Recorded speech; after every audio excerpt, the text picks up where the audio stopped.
After the end of World War II, the world was split into two, East and West. This marked the beginning of the era called the Cold War.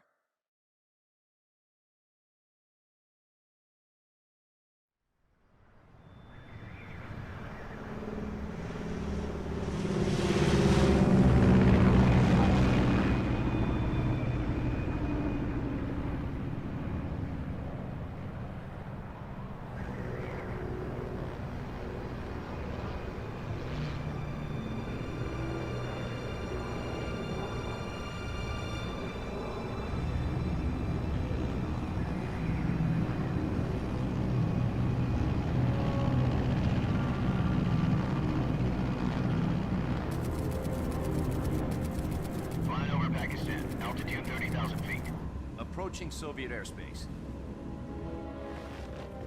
20 minutes to drop off. Commencing internal depressurization. Equipment check. Arm main parachute. All right. You ready to go? Drop zone still showing a high pressure mass. Cav okay. Good. We've got high visibility.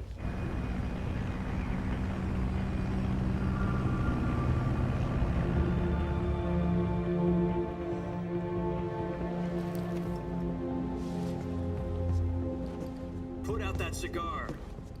Connecting oxygen hose to interior connector. Put on your mask.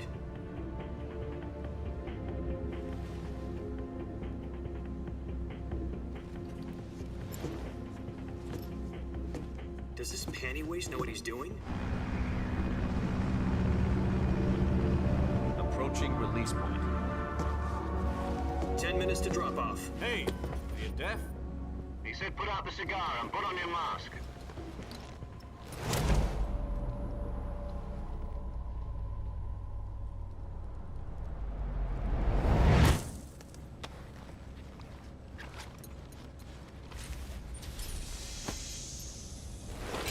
Depressurization complete. Checking oxygen supply. 6 minutes to drop off. Opening rear hatch.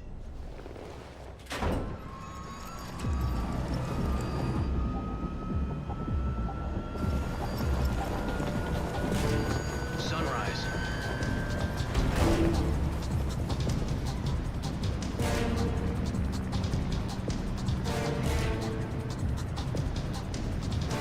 External temperature minus 46 degrees Celsius. 2 minutes to drop off. Stand up.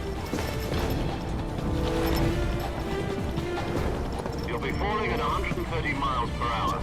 Try not to get frostbite from the wind chill. 1 minute to drop off. Move to the rear. Activate the yellow bottle. This is one for the history books. The world's first halo jump. 10 seconds to drop off. Stand by. Status okay. All green. Prepare for drop off. Countdown. 5, 4, 3, 2, 1. Spread your wings And fly. God be with you.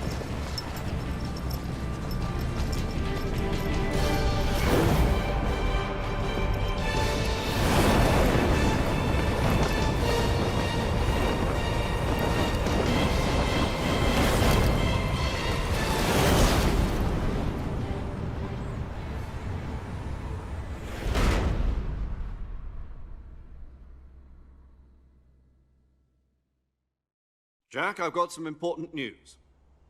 The head of the CIA has finally given us the green light for the virtuous mission. Virtual mission? No, the virtuous mission. The future of our Fox unit depends on it. If it succeeds, we'll be officially organized into a unit. Virtuous mission? Sounds like some kind of initiation ritual. You know, don't get cocky. This isn't a training op. Right. So what exactly is this wonderful mission? Well, about 2 years ago, a certain Soviet scientist requested asylum in the West through one of our moles. His name is Nikolai Stepanovich Sokolov. He's head of the OKB-754 Design Bureau, one of the Soviets' top-secret weapon research facilities, and the East's foremost expert on weapons development. Sokolov? Isn't he that famous rocket scientist? The very same. On April the 12th, 1961, the Soviets achieved the first manned spaceflight in history. The Earth was blue, but there was no God. Well spoken. The rocket that carried Yuri Gagarin into orbit was the A-1, known as the Vostok rocket. Sokolov is said to be the man most responsible for the multi-engine cluster used in that rocket. After Gagarin's flight, Sokolov left rocket development to become the head of the newly established Design Bureau. From a lowly technician to head of a design bureau, that's quite a success story, so why do you want to defect? It seems he'd become afraid of his own creations. Afraid? Call it a crisis of conscience. And for that, he left his country and his family behind and went over the fence? Not exactly. One of his conditions was that his family was also to be taken safely to the west. We used a mole to get the family out first, and succeeded in sneaking Sokolov over the Berlin Wall shortly afterwards. I was the one who conducted the operation. The security on the eastern side was still full of holes back then. Then what? We got Sokolov over in one piece, but the whole ordeal had left him exhausted, and we checked him into a hospital in West Berlin. It took him 2 weeks and more than 600 miles to get from the research facility in the Soviet Union to Berlin. He was in no condition to say anything coherent. And it was only a week later that we had something much bigger on our hands. The Cuban Missile Crisis. October the 16th, 1962, President Kennedy received word that the Soviets were in the process of deploying intermediate-range ballistic missiles in Cuba. The President demanded that the Soviets dismantle and remove the missiles. At the same time, he announced a naval blockade to prevent further missile shipments from reaching Cuba. But the Soviets didn't back down, instead placing their armed forces on secondary alert. Soviet transport ships carrying missiles continued on course towards Cuba. US and Soviet forces went on alert for an all-out nuclear war. Frantic negotiations were conducted through the UN's Emergency Security Council and unofficial channels to end the hair-trigger standoff. Finally, on October the 28th, the Soviet Union agreed to remove its missiles from Cuba, and so the world avoided a nuclear holocaust. But in order to get the Soviets to pull their missiles out, we had to make a deal. You mean the one where the US agreed to remove its IRBMs from Turkey? No. The Jupiter IRBMs deployed in Turkey were obsolete, and we were going to get rid of them anyway. They had no strategic value whatsoever to either the US or the Russians. The Turkey deal was a ruse, a cover story that was fed to the other intelligence agencies around the world. So what did the Russians really want? Sokolov. They wanted us to return Sokolov. You mean the Soviets pulled out of Cuba just to get their hands on Sokolov? That's right. What the hell was he working on? At the time, we had no idea. We were running out of time. It was either give up Sokolov or risk full-scale nuclear war. In the end, we had no choice. President Kennedy gave in to Khrushchev's demand. The next day, I got Sokolov out of the hospital, handing him over to agents on the eastern side. Sokolov kept on screaming, "Save me," until he disappeared from my sight. Then a month ago, we received some new information from one of our moles. About Sokolov? Yes. He was taken back to the research facility and forced to continue working on the weapon in question under KGB supervision. What's more, it's on the verge of completion. So what kind of weapon is it? Something to do with space rockets? No, missiles. Same technology. I guess you're right. We don't know the details, but it appears to be a new kind of nuclear device. For half a year now, the Soviets have been conducting frequent nuclear tests at Semipalatinsk. Something to do with the weapon, I assume. We're talking about a secret weapon so big that Khrushchev was ready to pull out of Cuba to get it back. Is Sokolov still in the facility? No. According to our intelligence, he's in Selinoyarsk, a place in the mountains about 3 miles to the west that's known as the Virgin Cliffs. The Virgin Cliffs. Nice name for a virtuous mission. They moved him there just recently. Why?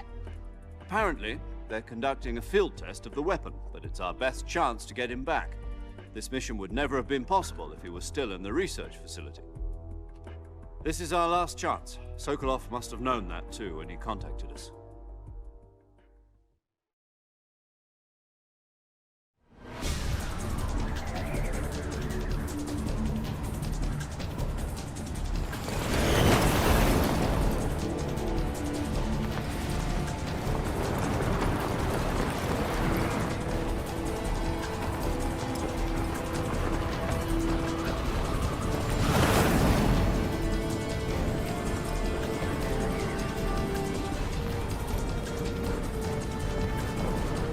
up, Jack.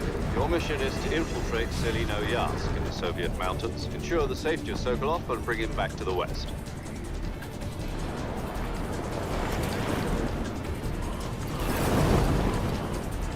If we don't get Sokolov back before that weapon is complete, we'll be facing a major crisis.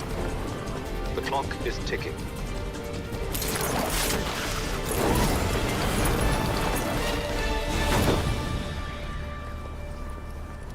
Once we've confirmed the rescue of Sokolov, stand by at the recovery point.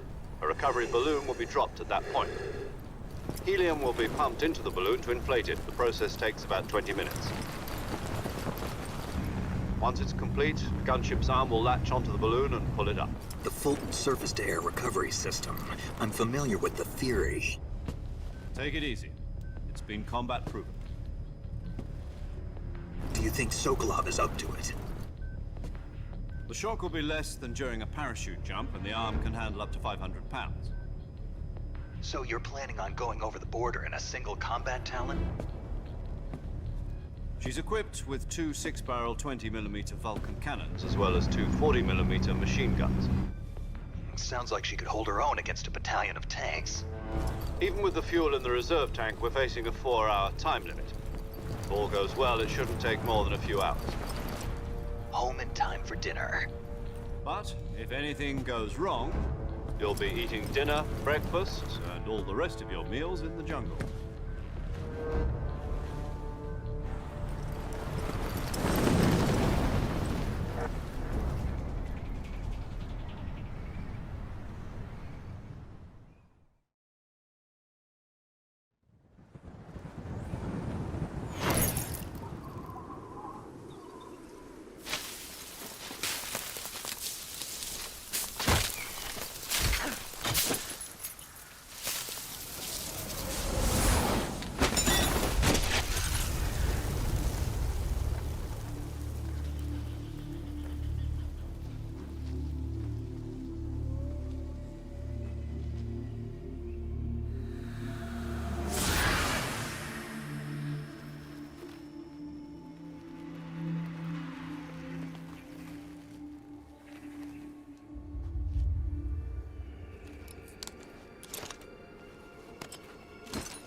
Do you copy?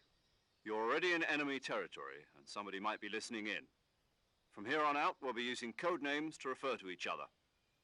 Your code name for this mission will be Naked Snake. I'll be referring to you as Snake from now on. You're not to mention your real name. Snake? Oh, you don't like snakes? What do you mean? Well, you've eaten one before, haven't you? In survival training. I'm glad to hear that. I don't know if I'd ever order one in a restaurant, but... Be careful, you might not have a choice. What about you, Major? What should I call you? Let's see. I'll be Tom. Call me Major Tom. This will be a sneaking mission. You must not be seen by the enemy. You must leave no trace of your presence. Is that clear? This kind of infiltration is the Fox unit's speciality. In other words, weapons and equipment are procured on site. That goes for food as well. You're completely naked, just as your name implies. Great. Now I see why you asked me if I like snakes. I suppose calling me Snake was your idea of a joke, too. No. There's a good reason for that. I'll tell you later when the time is right. Gotcha. Getting back to the subject, how exactly am I supposed to feed myself? You've been issued a knife and a tranquilizer gun. Use them to hunt for food. You'll also find some medical supplies in your backpack. Yeah, about the backpack. I lost it in a tree on the way down. I see. Well, you'd better go back and get it then. You know where it is? No problem. I can see it from here. It's stuck on a branch. To climb a tree, Stand in front of a tree that's covered in ivy and press the action button. I'll be monitoring your progress over the radio. We can't risk violating Soviet airspace, but I'll be in the gunship. My frequency is 140.85. I'll give you a call if I need to talk to you. If you need to talk to me, use the send function. Okay, Snake, go get your backpack.